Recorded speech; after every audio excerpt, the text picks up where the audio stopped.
Hello, and Welcome. welcome to Alternate fucking Casuals. What makes you Fucking. casual? What you know. Fucking.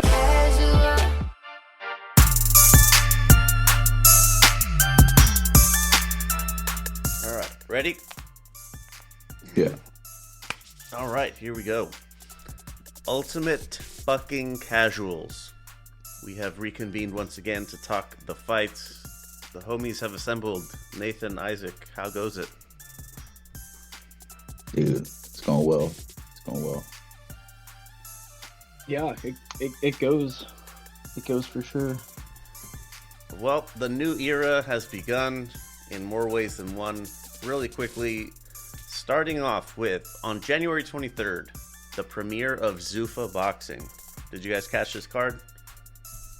Yeah, I saw a bit of it. I think I just saw results. I wasn't able to tune in live. I feel like this was every boxing fan's worst nightmare come to life. This is the UFC model of doing business, now applied to the boxing format. I can't say I was too fond of it, personally. Dude, it was like the event was pretty lackluster. Like, I'm sure they wanted to, start out swinging from the gate for their first event, but it was pretty bad. Like, a lot of the fights went the distance. Dude, what did you guys think about the production? Like, it just felt like, I don't know, maybe it's just like PTSD from all the Apex events we have to endure, but it just felt like so bland. Like, there's no atmosphere. Dude, it feels like the people there probably don't even know who's fighting.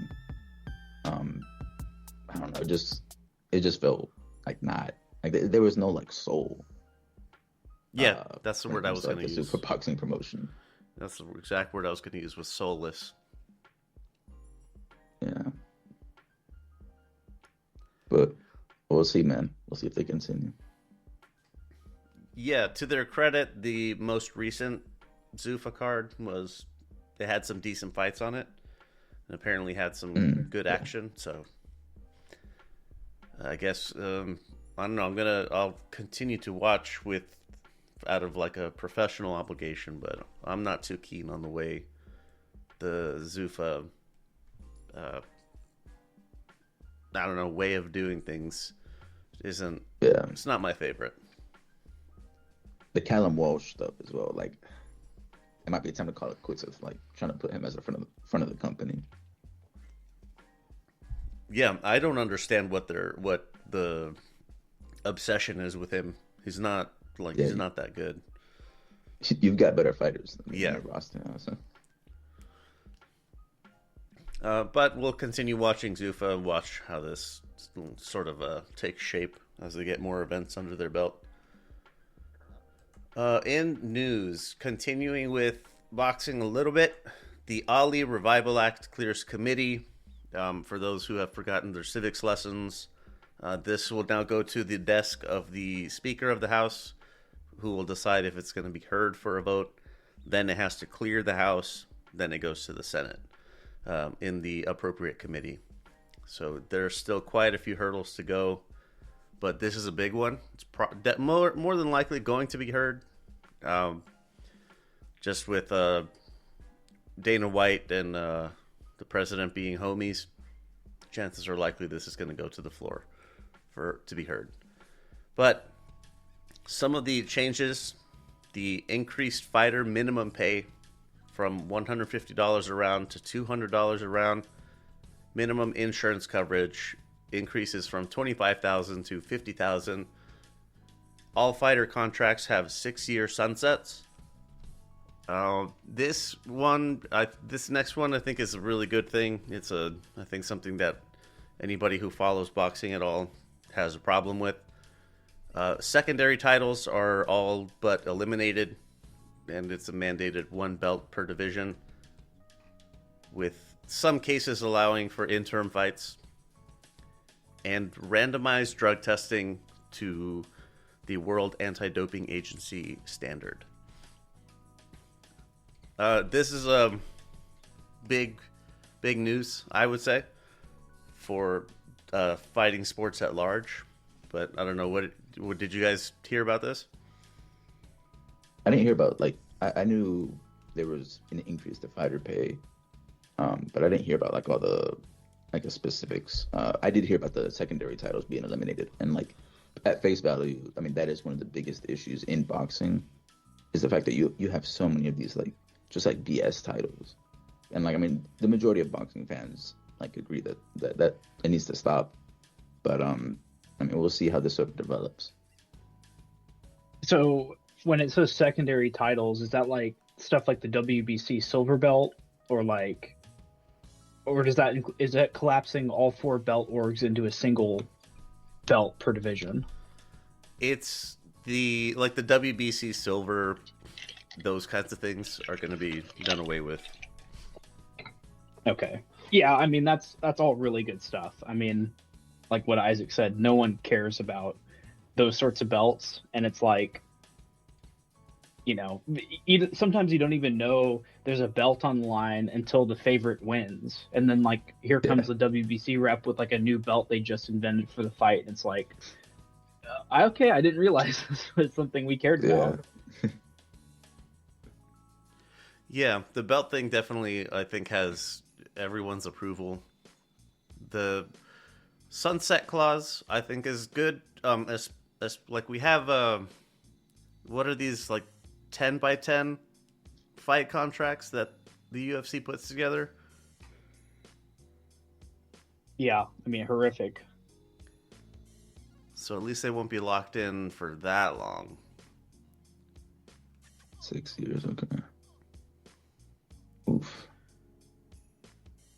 And yeah, the drug testing as well. I guess it's always gonna be good. I mean, we definitely don't want people popping for PEDs and shit. Our peoples over at Boxing B-Sides, they were saying that like it was an interesting point or way of thinking that all of these things on the at face value they sound really good, but when you think further, it's these kinds of minimum stipulations are probably going to be really difficult for like club level fights or like regional promoters. Not going to be able to manage making these or footing the bill for randomized drug testing like year round for their guys. So yeah. I guess that part, yeah, like you sort of starve out the smaller promotions. Yeah, so if you don't get picked up by a major major organization, then you just don't get to fight anymore. Yeah, well, I think there has to be some evolution in the sport to get things a little more standardized, because right now, especially in boxing, it's sort of a free-for-all.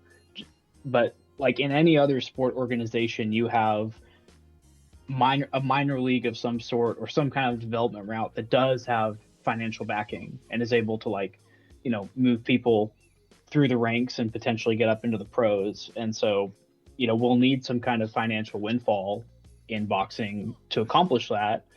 But the nice thing about that is that it's standardized and there's more protections for, you know, these club level guys, because it's like, yeah, they may be it may be hard right now to envision like, hey, what's their route now that these rules are here, but in the absence of, you know, any regulation, they could be getting paid nothing and they're getting like, you know, life-changing beatings every Saturday night just for the hope of like, you know, achieving something professionally. And so I think it's going to cause some issues temporarily, but I think there's enough of a desire to see boxing on a more organized stage for some financial stuff to come through and set up some kind of a minor league or an Olympic, you know, route that's got more protections like this. So I mean, it's bureaucracy, so it can always go wrong, but I'm going to choose to believe that, or have at least a little bit of hope that this will be a net positive, even if there's some bumps initially. Yeah, I mean, I'm just interested to see, like you said, long term, what is this going to look like? I mean, because, and we sort of see what the UFC is like right now. I mean, at like the lower level. I mean, no one's really making like a crazy amount of money, like in the average, to lower tier in the UFC.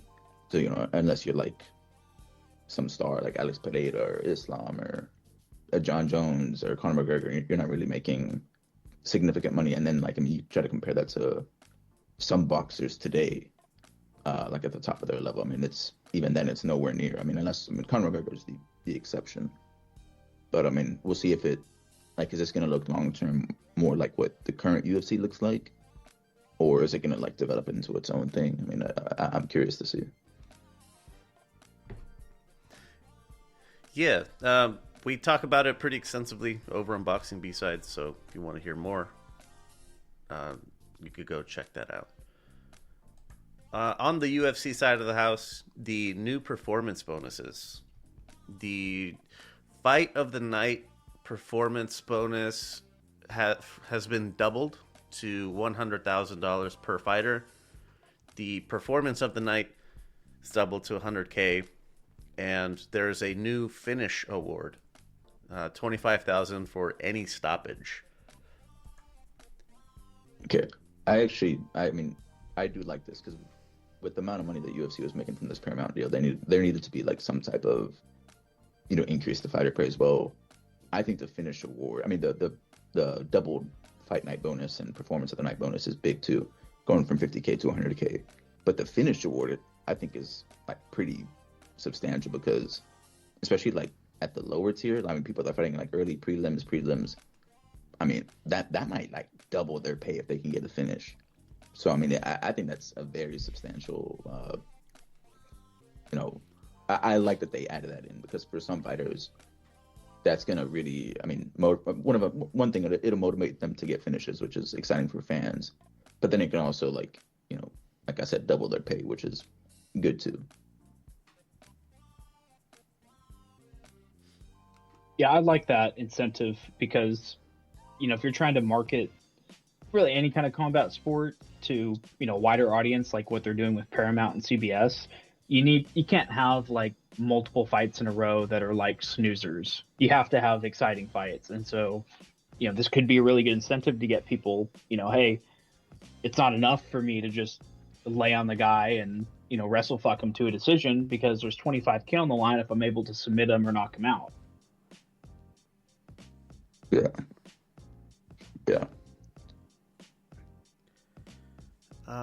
As of when the performance bonuses were first standardized, I think this was like in 2013 or so, 50K was the amount. And then like with inflation and the consumer price index fluctuating, the 50K wasn't going as far, like purchasing power. So this one does put it ahead of the curve. This increase does put the bonuses ahead of the curve. So it is good to see fighters getting paid more. In my book, always a good thing. Speaking of good things, UFC 324, the viewership numbers are in. The average number of viewers was 4.96 million. We'll just say 5. And the peak was 7.18. Not a bad start. What do you think of the ratings here? I think it's really telling that. Sorry, I think it's really telling that their very first event, they're throwing out these numbers because we haven't gotten any viewership numbers from ESPN in like years. And so the fact that they're able to come out and say, hey, we got a legitimate TV rating off of this, I think that's pretty good sign for this being the very first event with, not even the biggest name value fighters, headlining the card. I think that's great. Yeah, I was just going to say that. I think these are good numbers considering that this isn't even like their best. There's no Alex Pereira, Tom Aspinall, or, if we can get it, Conor McGregor. These aren't their best names, even if we're getting these type of views. Hopefully, as we get more of these like pay-per-view events, we'll get a comparison. Are we increasing? Is this like the average amount, 5 million? I'll be very interested to see if they keep releasing these numbers. But yeah, I think it's a good start. If they're releasing the numbers now and they didn't before when they were on ESPN, how many people were pirating these events? Yeah, I mean, I think probably 75% of the audience was. It got to be. yeah, I mean, on ESPN, yeah, I mean, that's probably. I mean, did we ever get numbers on ESPN? I can't remember like any recently, at least. I can't recall any. Yeah, I mean, The last time we Okay. consistently got numbers from pay-per-views was when Kamaru Usman was champion. Like, it's been that long. yeah, I mean, it's been a minute. But yeah, I mean, I think a lot of people are probably pirating back, especially like late stage ESPN era. I think a good, like probably a good bit into the majority were pirating the events. Well, Paramount Plus, not that expensive. So, Definitely worth it. Interesting rumor about a possibility for the White House card. Islam Makhachev versus Kamaru Usman. I'm not sure how I feel about it, but they staged like a little face-off at 324. And I'm curious what you guys think, if this is a possibility. Usman has been looking better. yeah, I mean, I think it's gonna happen. Islam called him out directly. It's like they're under the same promoter as well. They both work with what's his name, Ali. So it's, it would be pretty easy to make. Obviously they both have like good favor with Dana. The only question is it going to be at the White House? And I know Islam has previously stated he wants to fight at the White House. So I mean, I could definitely see it. I would believe this rumor, at least right now. Like, I mean, obviously with a grain of salt, because like it's not like fully confirmed, but I can easily believe this.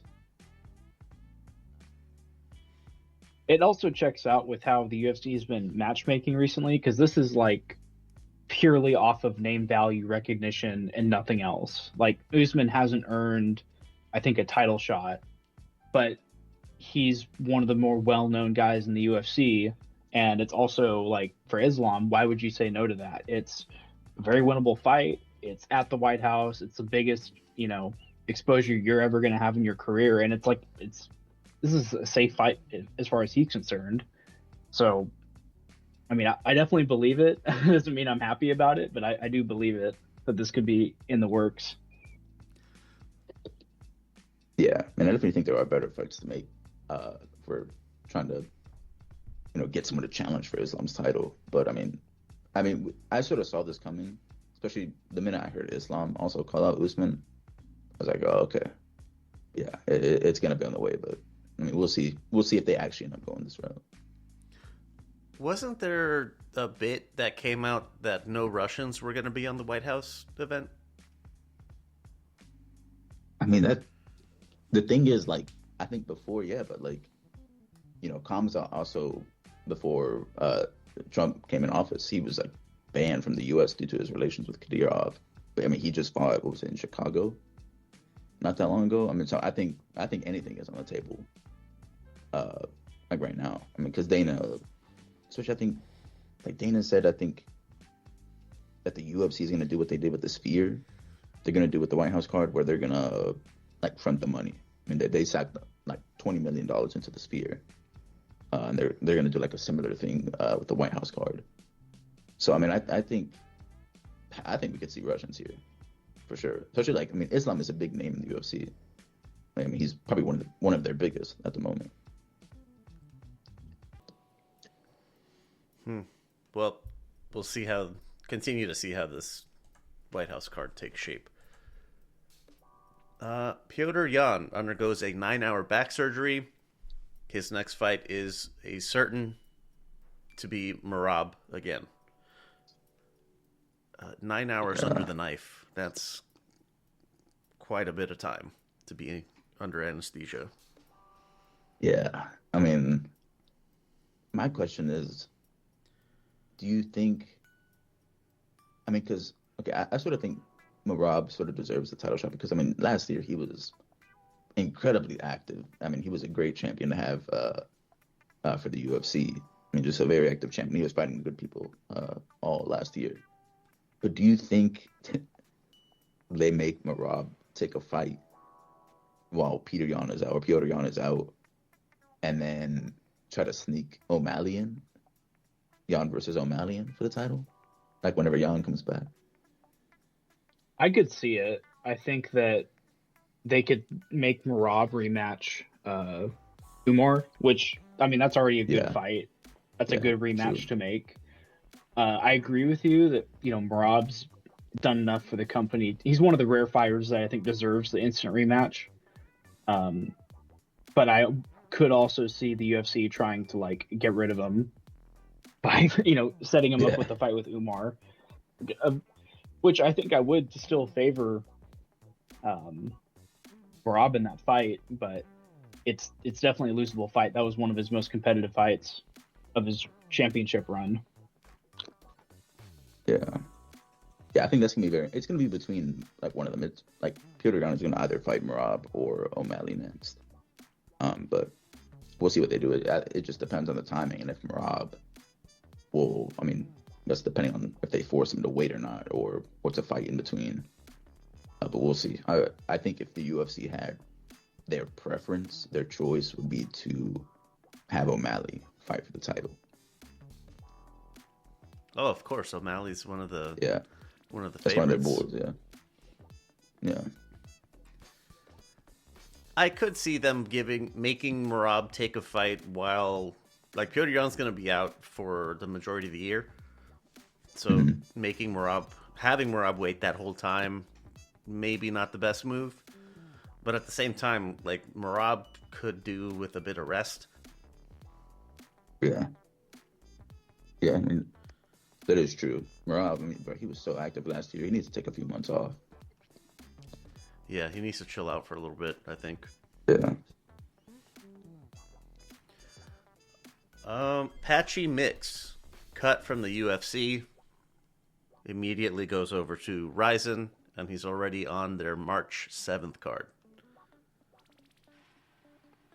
Man, what a flop Patchy Mix was. That's like, this is such a decay. I mean, I was saying this whenever this news came out. Like, Patchy Mix a few years ago was like touted as like one of the best bantamweights in the world because he went like on a pretty big run during a tournament where he beat some like decent names. But dude, whenever he came to the UFC, it was just like, I mean, he looked ass. Like, I mean, it's like a pretty good way to put it. He just sort of looked ass. And then he lost his first fight. Who did he fight against? It was like, Batista? Against Mario Batista, right? I think you're right. Yeah, just like, Mario Batista, he also had a good fight versus Umar. It's competitive. Batista's a good fighter. But then they gave Patchy Mix like some prelim fight that he was supposed to win. It was like, I mean, it was a gimme fight. He was supposed to get the win there, and he lost that one too. He got like his eye was swollen after that fight. It was not a good look. I mean, I think I don't know. I think they just saw that, especially with like the way that the fans were reacting to how Patchy Mix was performing. Like, it was just like, it wasn't even like really an exciting fight. And I think they just UFC weren't gonna like continue on. I mean, maybe it was mutual as well. I mean, because Patchy Mix got a Ryzen fight somewhat quickly. But yeah, I mean, it's a very big fall from grace. I mean, you remember he was talking about after Mario Batista, he said in the press conference, he said he's gonna knock out Mario Batista or finish him, and that he was gonna go challenge for the belt immediately. He was gonna be the one to dethrone Marab. I mean, it was just. I mean, I respect the confidence and everything, but man, what a fall from grace.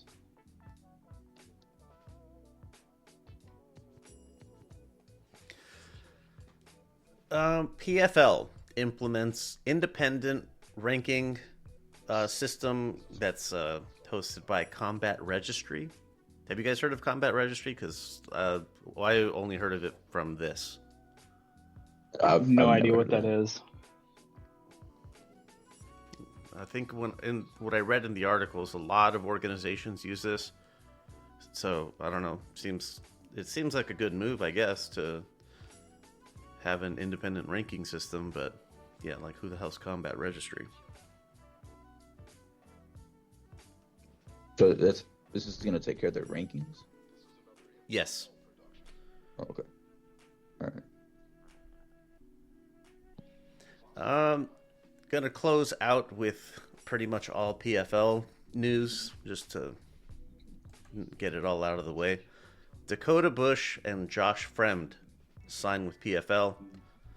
I didn't even know that Fremd got cut.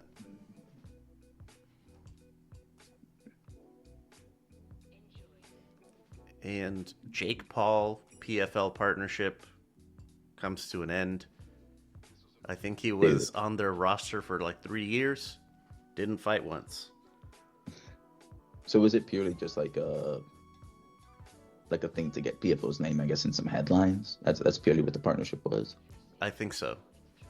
And then like him, I guess he did go to some events, right? Yes. To some PFL events. Yeah. I guess that was the extent of their partnership. I remember whenever they announced that they had like Jake Paul in the PFL shorts. But yeah, I mean, he never fought. Yeah, it seems like purely a marketing stunt. Yeah. That's all I got for the news, though. Oh shit, recaps. Just some quick hits. If you didn't watch it, you should. One Friday Fights 139. Man, this one had a lot more decisions than I'm used to, but a lot of great stoppages as well.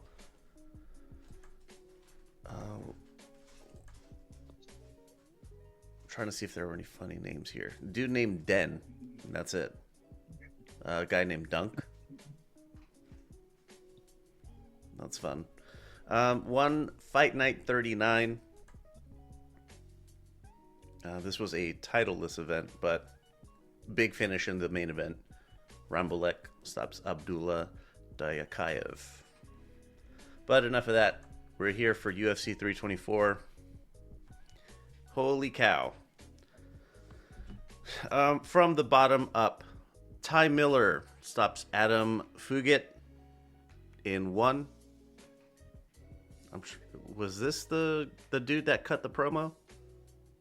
Or was that Josh Hokett stops Denzel Freeman in one? And goes full Macho Man. Yeah. He had the glasses and everything.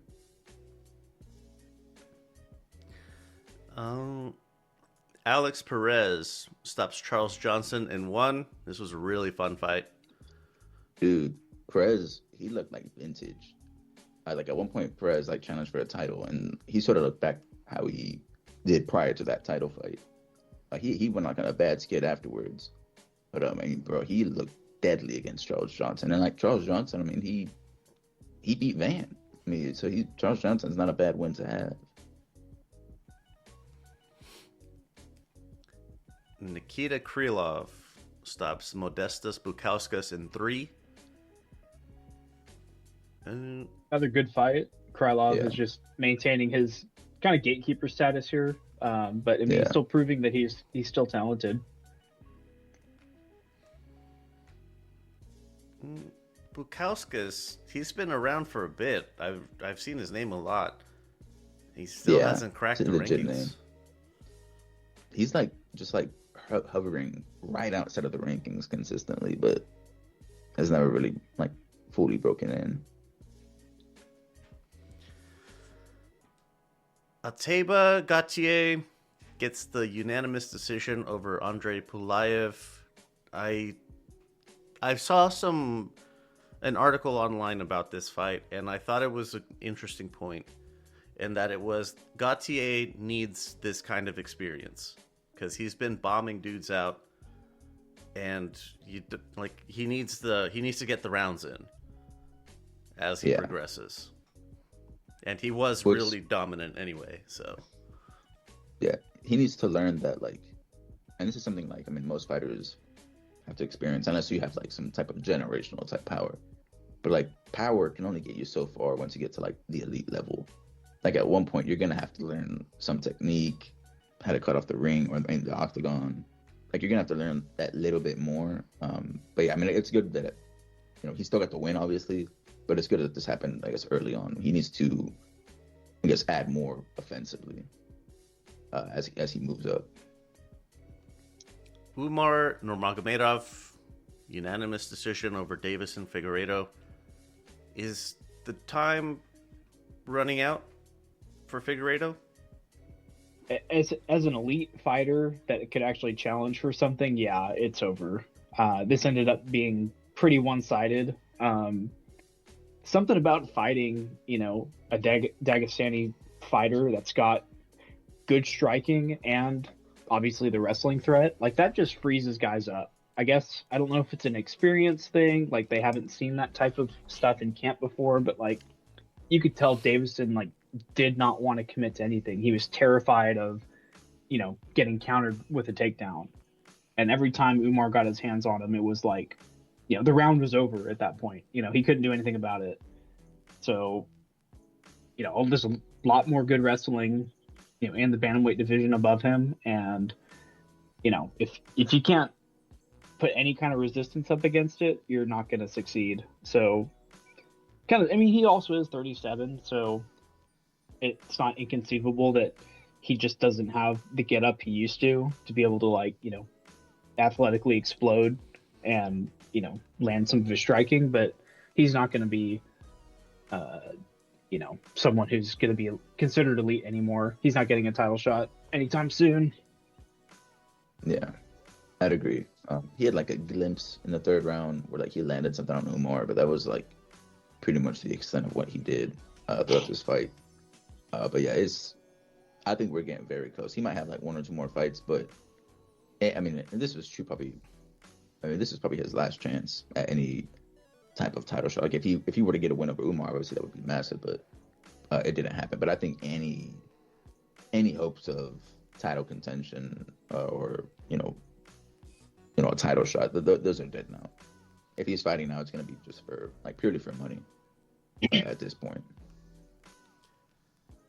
How much shine does he have left, though? Like, if you want to feed him to, as you start to move him towards the exit, you want to at least take some of his name value and pass it off to your up and coming guys. But how much shine does Figueiredo have left at this point to be able to give to someone else? Well, I think in the right circumstances, I mean, he still obviously carries his name value, and if you put him up against a striker, he's going to be able to do something. So, I mean, you're looking at if he were to fight Peyton Talbot or Montel Jackson or something like that in the near future. He definitely would be a stepping stone to both those guys. And that would be impressive, right? If they're able to outstrike a guy like that. And or even knock him out, if he just gets flatline KO'd, that is a big statement at this point. But it's more of a changing of the guard. It's more like, here's the past greatness checking out here. I wouldn't say he is an elite win at this point, but he is a big stepping stone. All right, into the main portion of the card. John Silva, UD over Arnold Allen.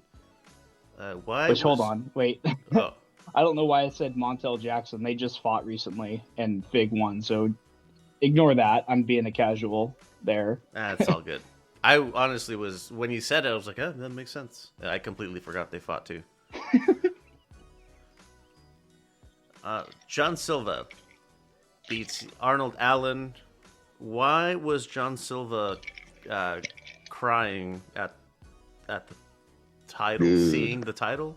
What the hell was that about? Dude, that's like I actually do like John Silva, but seeing that, I mean, I might have to back away from from ardent support of Silva here.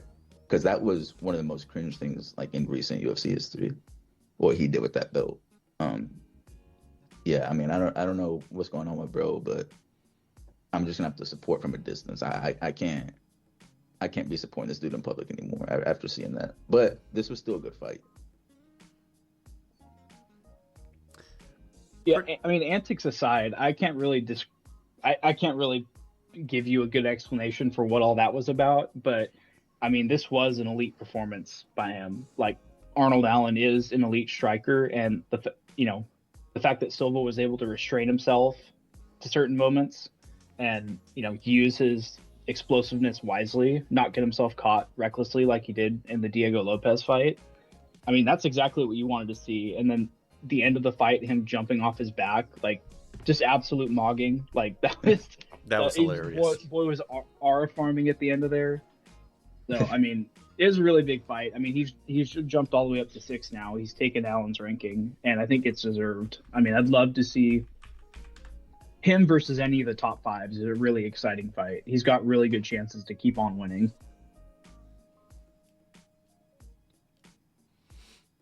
I'd be interested to see him fight Aljamain Sterling. See how he does with a top grappler. The grappling, yeah. I think there's a good chance. I mean, Aljo, he's starting to get a little bit up there in age. I mean, he's had surgeries. I think Silva could win that, but I mean, that's a good name value fight for sure. I could see that being made. But yeah, rip Arnold Allen, man. He was my boy, but he didn't do enough to get this win.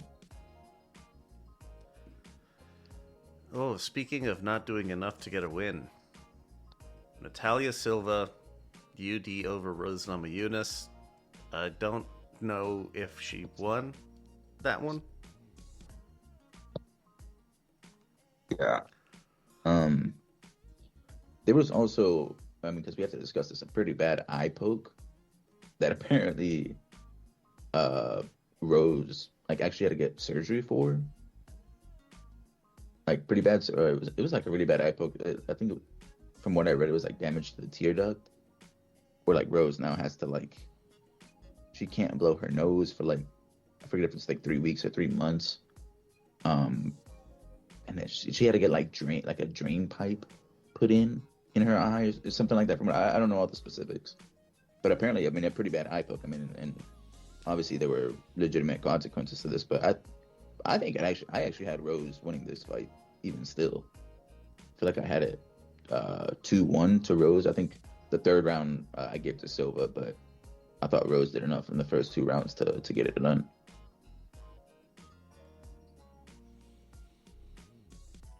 Damn, I didn't know all about that stuff that happened with her eye.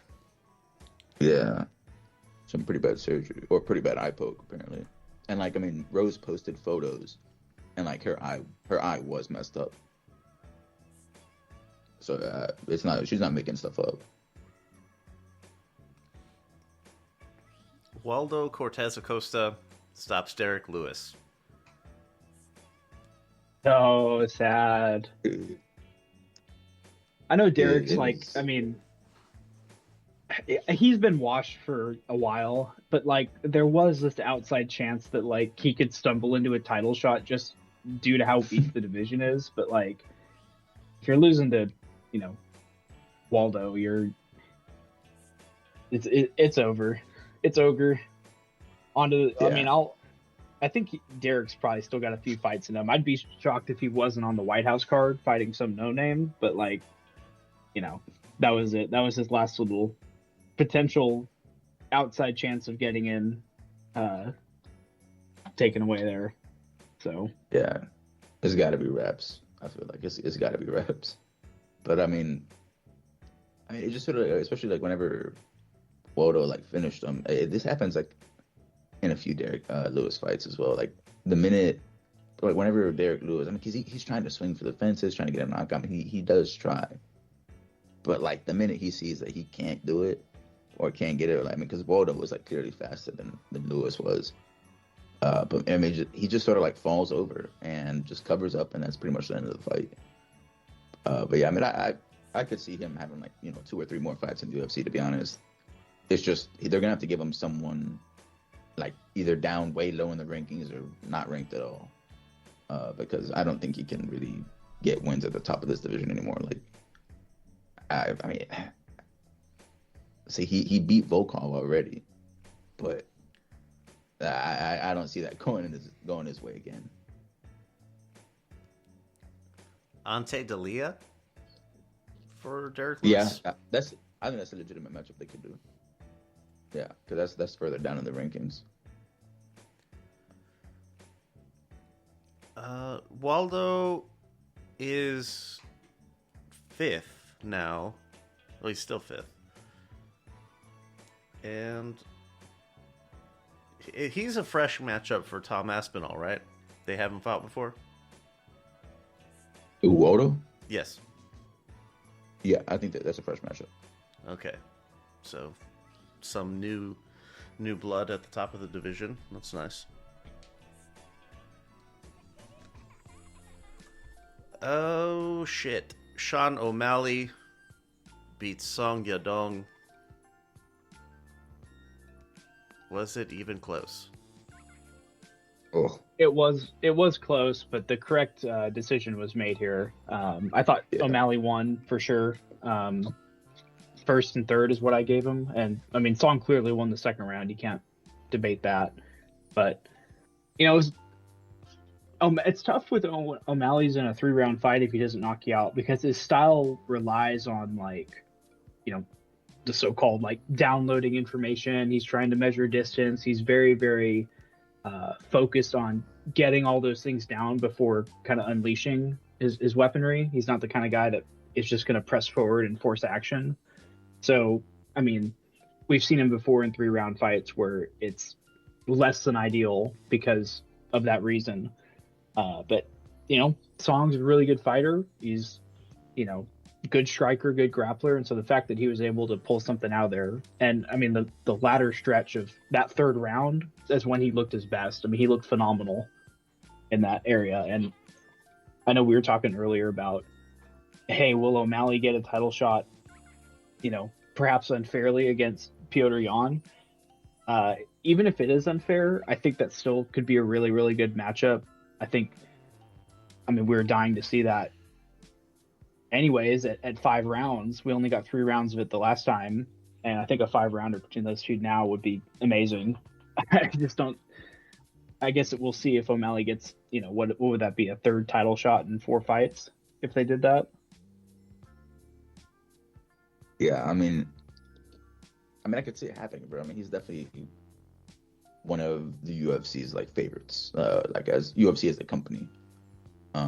Yeah, I could definitely see it happening.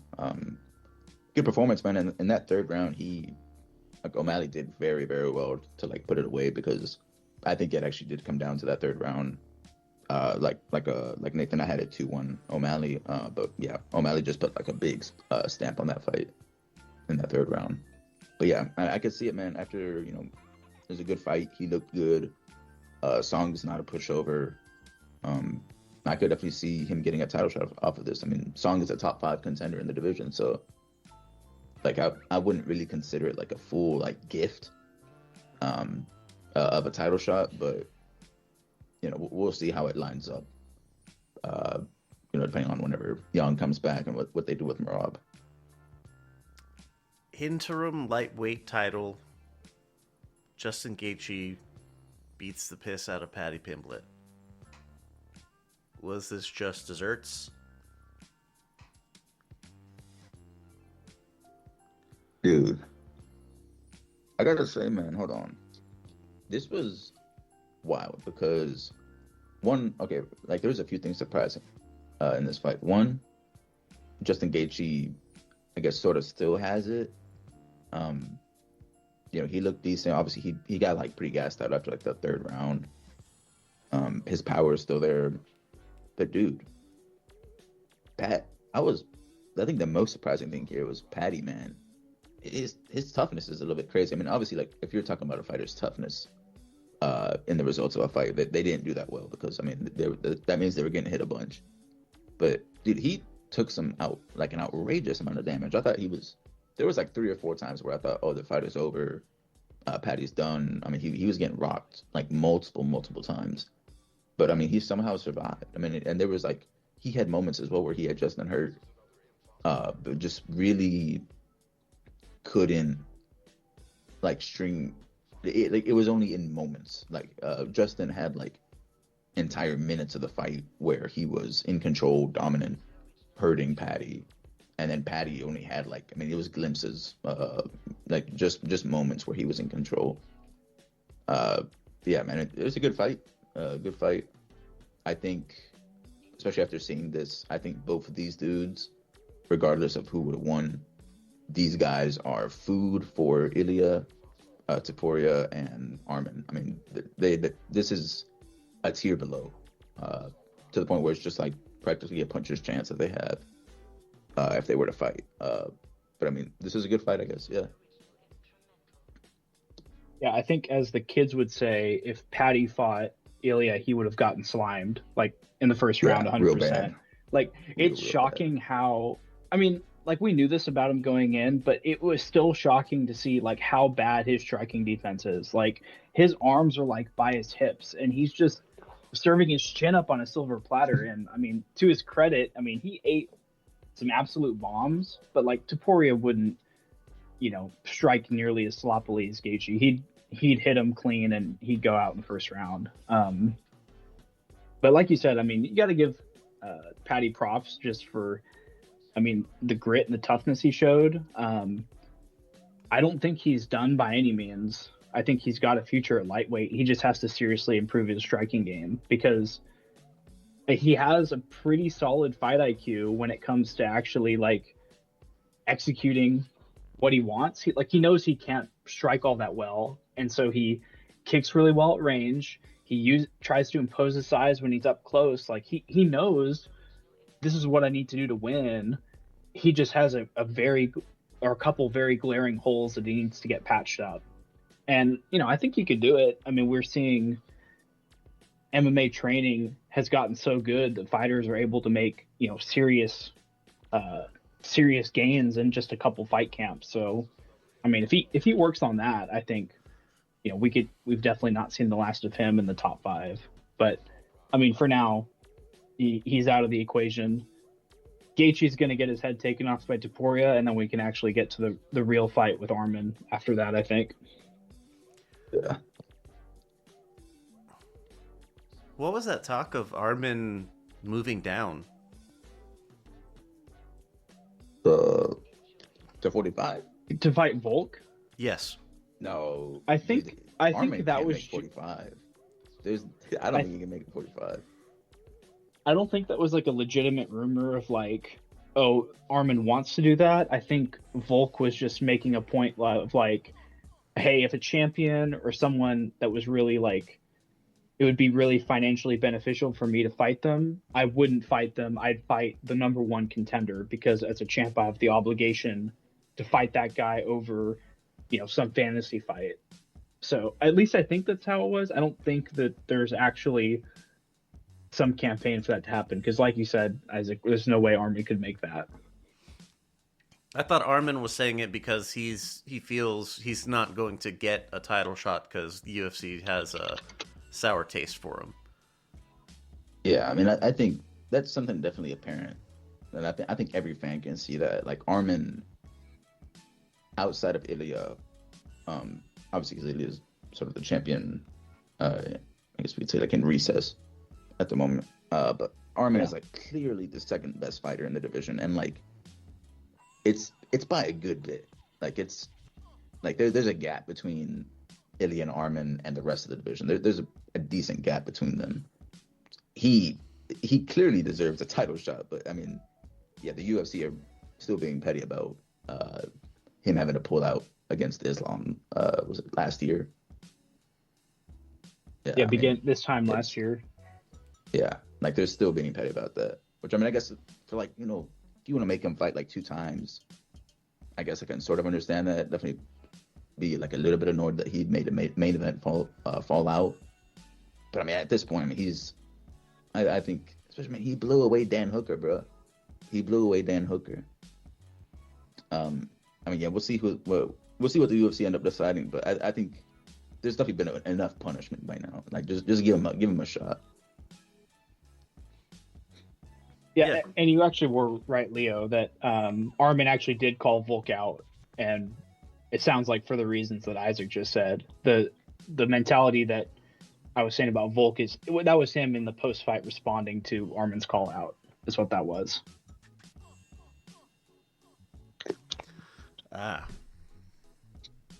Yeah, I'll talk about Volk next time. Anything more for UFC 324?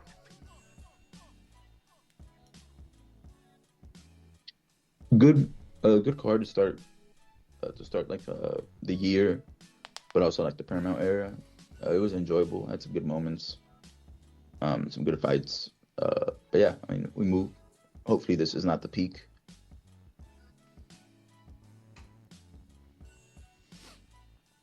All right, a little bit of notes here. Social media, LVX Media Net, all one word. That's the social media handle, fucking everywhere. Wherever you're listening, hit us with a rating to help us move up the accursed search algorithm.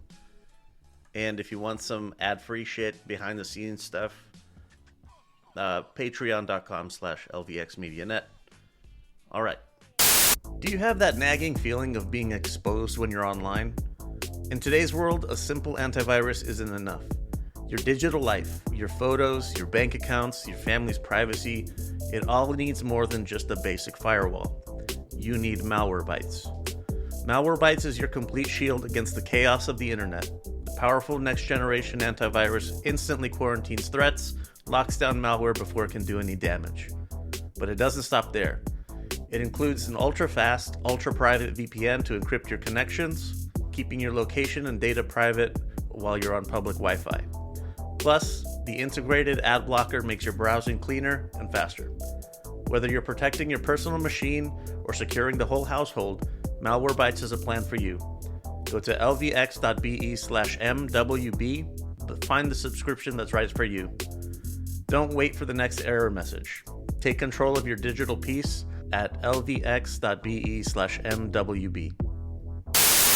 Dandruff doesn't just affect your hair, it chips away at your confidence. But I'm here to tell you, it doesn't have to be this way. It's time to say bye to Flakes with Flakes. Flakes isn't a scented wash you get from the grocery store that just masks the problem.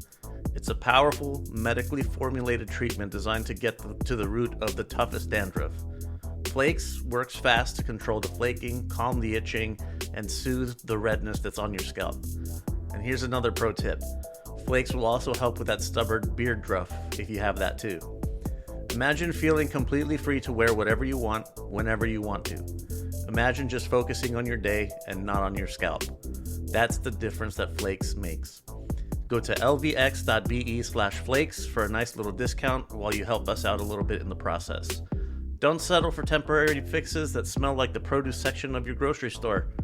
Fight back with a shampoo that dermatologists trust. lvx.be/flakes. Cool. All right, into the fucking previews here. Friday, February 6th, one Friday fights 141. I'll stop talking about them when they stop making them. Saturday, February 7th, we've got two. First, PFL Champion Series at the Coca-Cola Arena in Dubai. I don't recognize a whole lot of names on here, but the main event, Usman Nurmagomedov versus Alfie Davis for the lightweight title. Yeah, I'm gonna watch that for sure. I think Usman continues to call out Topuria as if that's going to happen. How many fights is this contract like public? How many fights does he have left in the PFL? I don't know. Let me see if I could. Because like, I'm assuming like at first chance he's just gonna like swap over to the UFC.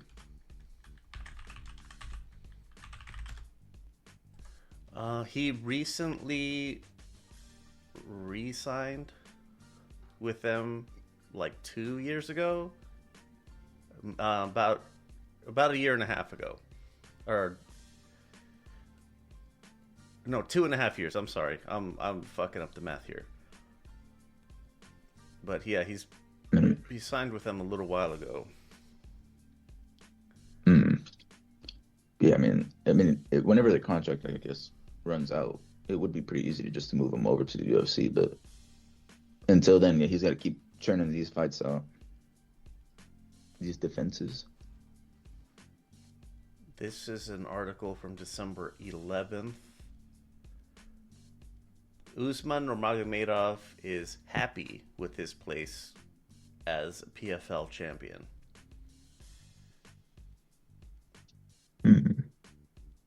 This fight with Alfie Davis is his second to last fight on his contract.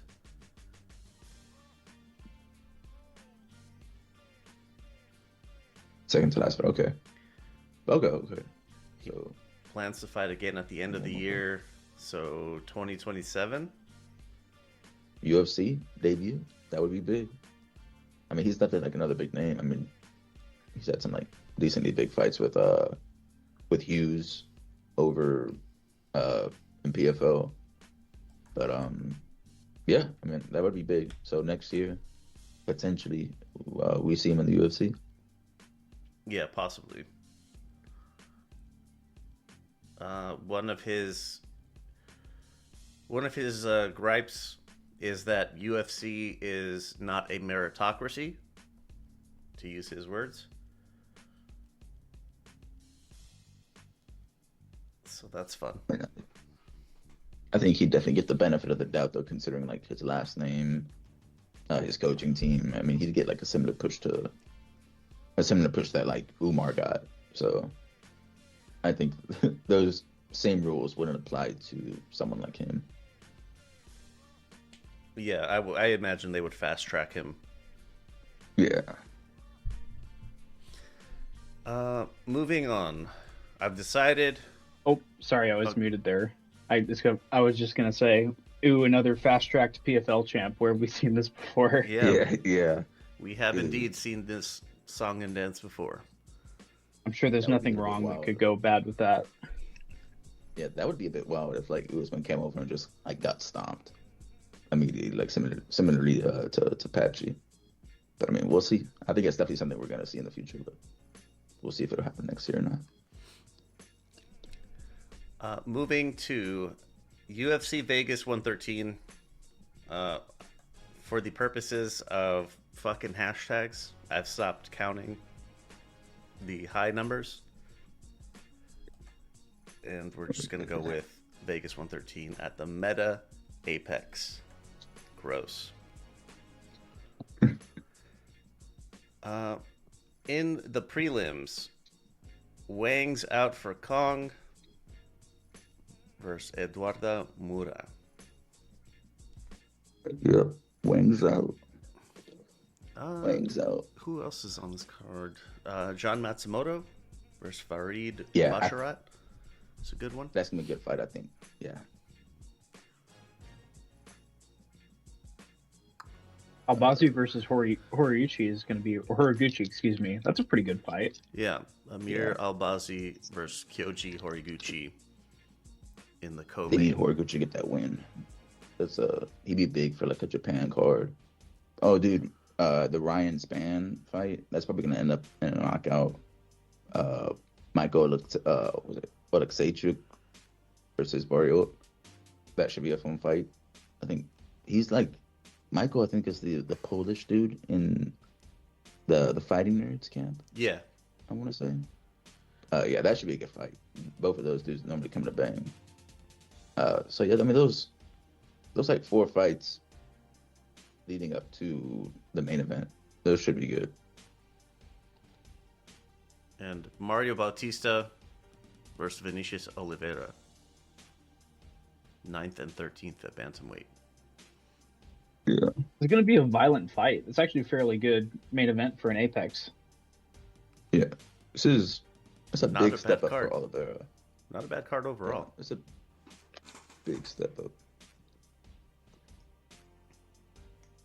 Those last, some good fights at the very end there. Yeah, I don't know if you'd be watching this. I know Bautista's been enemy number 1 for a while, but like he kind of just keeps he's kind of like outwon or at least outperformed the hate at this point. Now people are kind of just like accepting the fact that he's here to stay. Yeah, after the Umar fight, I was like, oh, okay. He's outlasted the hate because he actually put in a pretty good shift against Umar. Like it was a pretty competitive fight. He had moments. Yeah, knocked him down, man.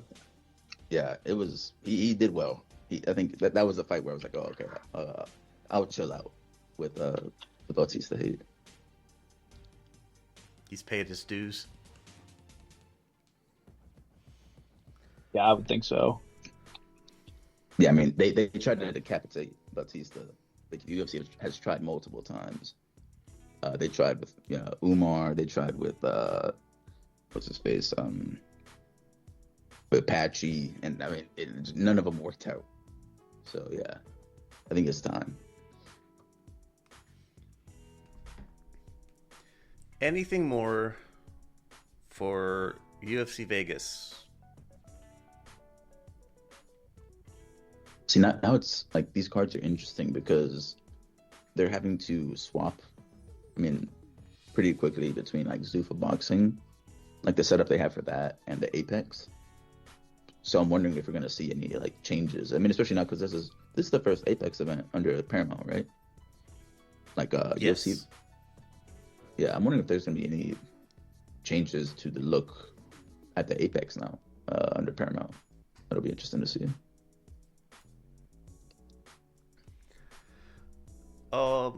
Quickly, what if your best thinking day wasn't a lucky accident? What if you could access that clarity, that sharp focus, that feeling of being completely on whenever you need it? We live in a world of distraction, where mental fog can settle in before noon. You need a natural edge, a simple way to clear the noise and elevate your mind. Introducing psilocybin, the daily supplement powered by extraordinary magic mushrooms. For centuries, these mushrooms have been revered for the unique compounds that support brain health in very groovy ways. Psilocybin has harnessed that power, making it easy to integrate it into your daily routine. When you take psilocybin, you're not getting a jolt of caffeine or a rush of sugar. You're nurturing your mind's long-term health and inner tranquility. Experience better focus for complex tasks, sharper memory recall, or a consistent, calmer energy throughout the day.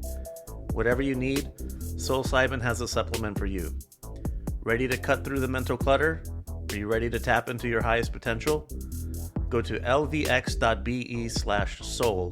That's lvx.be/soul. Get yourself a nice discount while helping us out while you're at it. Unlock your mind's clarity with psilocybin. Look around you. The food on your plate, the plants in the garden, they all depend on one tiny little hero, the honeybee. But bees are struggling, and the health of our planet is at stake, not to mention a third of what's on our dinner plate. Project Honeybee steps in with the belief that saving the bees can start with something beautiful. With a catalog of stunning bee-themed jewelry, necklaces, earrings, and charms that capture the spirit of the hive. When you wear a piece from Project Honeybees, you're not just wearing art, you're wearing your commitment to the buzzing buddies. Every single purchase directly funds conservation efforts, creating safe bee habitats, sponsoring research, and educating communities. It's beautiful jewelry with a purpose. Go to lvx.be/bees to get yourself a nice little discount and help us out in the process. Make an impact and look incredible while doing it. Find your next piece today at lvx.be/bees. Wear the change. Buzz, buzz, bitch. If you would like to join us in Discord, lvx.be/discord. And I want your spiciest takes, 833-589-7637. Hit me up in WhatsApp. We're heading out the door. The Super Bowl is on Sunday, February 8th. Patriots versus Seahawks. I haven't been keeping up. What can I expect? Dude, Patriots should get slaughtered. Seahawks have looked like much better in the playoffs than the Patriots have. Defense is solid. Running back is really good. Seahawks have this wide receiver, Jackson Smith and Jigba, man, dude, he's insane. I think Seahawks should slaughter them, but we'll see. We'll see if what's his name, Sam Darnold can maintain his composure. I mean, he has so far. But yeah, we'll see what happens, man. Crazier things have happened. I'm getting some good I think food, I'm though. also Team Seahawks, partially for the Sam Darnold redemption story. Do you know much about his whole thing, Leo? No, I know him by name. That's So it. He was the number one draft pick to the New York Jets like several years ago, and he's got this infamous, like, it was him that was the "I'm seeing ghosts" quote, right? Well, I mean, Pretty sure it was. He's had like multiple iterations of that. Yeah. I gotta verify this before I continue, because this is like,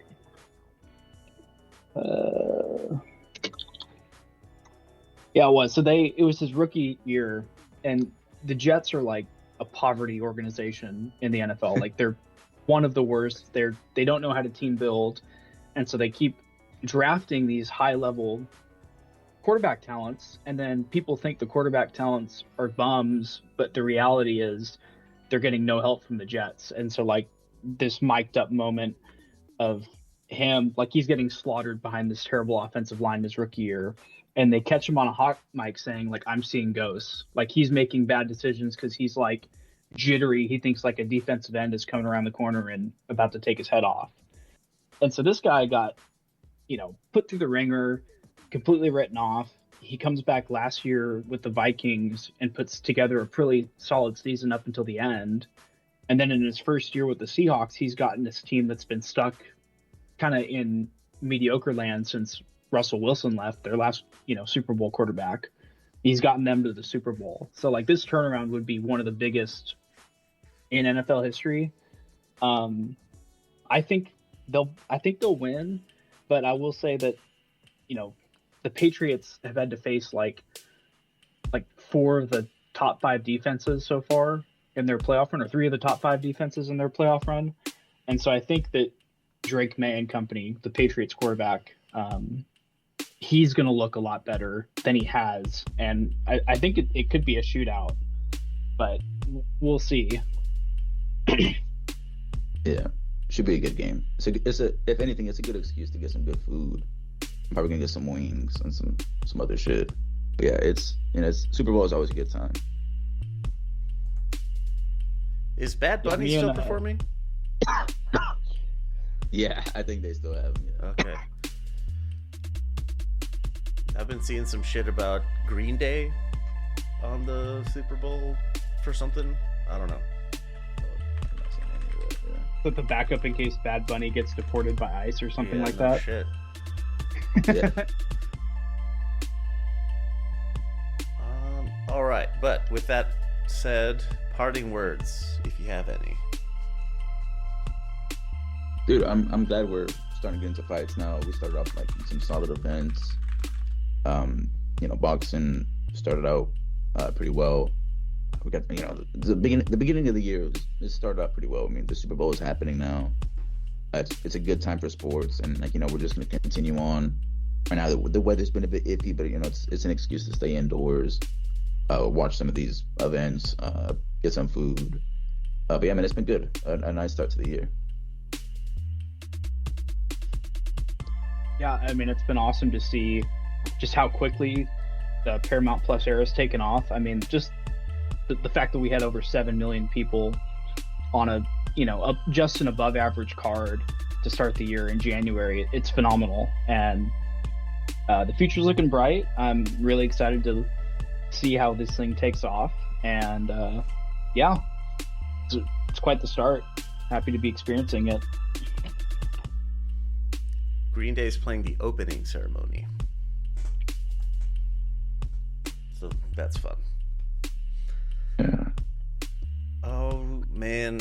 That's going to do it for this edition of the Ultimate Effin' Casuals. We'll see you on the other side of PFL Champion Series. Yeah, see ya. Peace.